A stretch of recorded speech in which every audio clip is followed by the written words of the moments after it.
Hey, Snapchat, dialing in today from my office. This is the view from my office. I'm going to talk about how to get an M&A process started. As a refresher to my last Snapstorms, you need to focus on getting bought by either the product org, the sales org, or the CEO level purchase. Most people start their discussion in the corp dev department. That's the wrong place to start because corp dev will have to push you into the org, get someone to pull you in. The third thing we talked about is it's much easier to get purchased if you've already got a deal in place with companies, a biz dev deal, a product deal, which is why M&A discussions are best if they start more than a year, sometimes 2 years before you want to be acquired. The old adage in M&A is that companies are bought, not sold. What this means is that if people feel like you have a for sale sign on, either they don't want to buy you or they can drive down the purchase price. It goes to the psychology of purchasing. The psychology of purchasing, you want things that are in demand by other people. A great read for you to understand this is any Dan Ariely book. Predictably Irrational is a great one. These books will help you understand how people make purchasing decisions from a psychological perspective. And understand that M&A is a purchasing decision. You need to understand they're buying something. Same psychology. So that's just the recap. Now I need to cover today. Today I'm going to talk about how do you do that? How do you not put a for sale sign? The golden rule in selling is to create a compelling event. What this means is you need a reason that they need to buy you now. So remember, you're going to tell what I'm about to tell you to either the product org, the sales org, or the CEO. As a tech startup, one of the best compelling events is your next round of fundraising. The reason is if you raise at a higher price, it's now going to be more expensive if they ever want to buy you. You can't be totally crass and say, you're going to have to pay a higher price after we raise. Here's what you need to say. Mr. Buyer, Mrs. Buyer, we're about to kick off a fundraising process. In considering whether or not to raise more capital, one of the things we're thinking about is whether we should talk to strategic buyers. I'm super committed to the long run vision of my product and my business.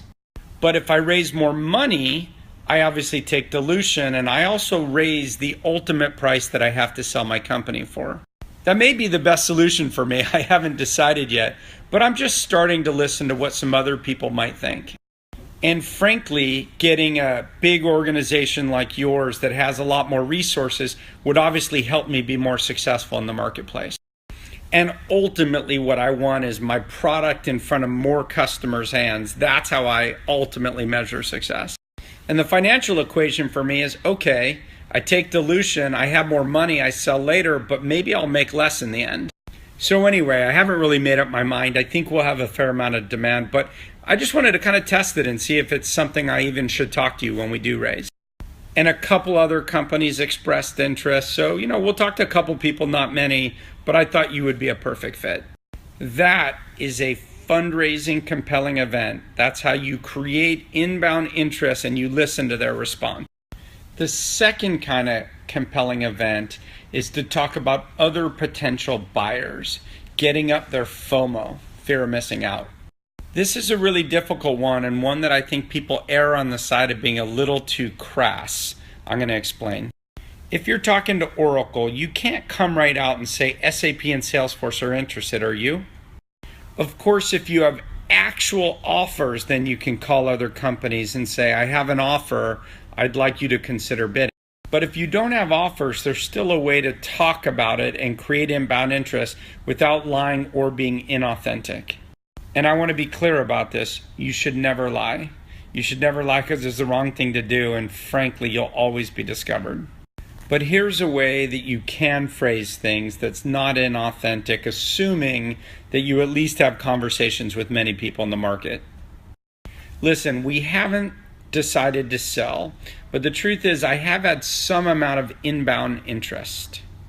We've had the conversation with a few people. It was too early for me to want to formalize those conversations. But given that a couple people have been pushing me a little bit harder to have conversations, I'm at least starting to think about it a little bit more. So I'm just wondering if I get a little bit more serious about it, is it a conversation you think we ought to have? So these are ways that you can start to push forward conversation with potential buyers without putting a for sale sign on your company. What you want to do is express a soft potential interest in talking to people about a sale, but you're not really committed to it, and really you want to listen to what they're responding. Whenever you have direct conversations with buyers, it always helps, if possible, if you could get people to slip information in the background. Maybe someone could drop an email saying, hey, I heard Mark's out talking to a couple potential buyers. Be careful not to overdo this. This can come across as disingenuous. Trust me when I tell you this. Don't tell too many people, if anyone at all, when you're going to have these soft conversations. The problem is, best will in the world, let's say you have 8 shareholders and you tell them all, people start firing off emails. And then you're not in control of your process. And very quickly, people will realize that you're for sale. Remember, the art is to not be for sale, but you're always for sale.